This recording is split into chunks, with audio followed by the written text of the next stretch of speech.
धन्यवाद सभी मसीह भाई बहनों को। परमेश्वर के राज्य का आगमन। जब फरीसियों ने उससे पूछा कि परमेश्वर का राज्य कब आएगा, तो उसने उनको उत्तर दिया, परमेश्वर का राज्य दृश्य रूप में नहीं आता और लोग यह न कहेंगे देखो यहाँ है या वहाँ है, क्योंकि देखो परमेश्वर का राज्य तुम्हारे बीच में है।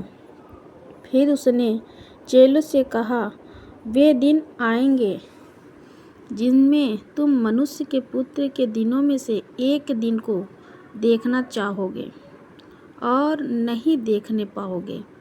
लोग तुमसे कहेंगे देखो वहाँ है या देखो यहाँ है, परंतु तुम चले न जाना और न उनके पीछे हो लेना, क्योंकि जैसे बिजली आकाश के एक छोर से कौंध कर आकाश के दूसरे छोर तक चमकती है, वैसे ही मनुष्य का पुत्र भी अपने दिन में प्रकट होगा।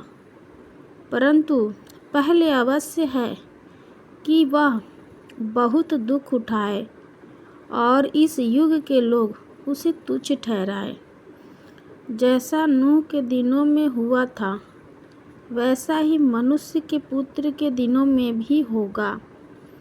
जिस दिन तक नूह जहाज पर न चढ़ा, उस दिन तक लोग खाते पीते थे और उनमें विवाह होते थे। तब जल प्रलय ने आकर उन सब को नष्ट किया।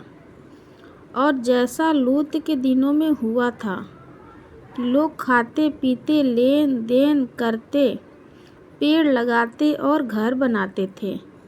परंतु जिस दिन लूत सदोम से निकला, उस दिन आग और गंधक आकाश से बरसी और सब को नष्ट कर दिया। मनुष्य के पुत्र के प्रकट होने के दिन भी ऐसा ही होगा। उस दिन जो छत पर हो और उसका सामान घर में हो, वह उसे लेने को न उतरे, और वैसे ही जो खेत में हो वह पीछे न लौटे। लूत की पत्नी को स्मरण रखो। जो कोई अपना प्राण बचाना चाहे वह उसे खोएगा, और जो कोई उसे खोए वह उसे जीवित रखेगा। मैं तुमसे कहता हूँ, उस रात दो मनुष्य एक खाट पर होंगे, एक ले लिया जाएगा और दूसरा छोड़ दिया जाएगा। दो स्त्रियां एक साथ चक्की पीसती होंगी, एक ले ली जाएगी और दूसरी छोड़ दी जाएगी।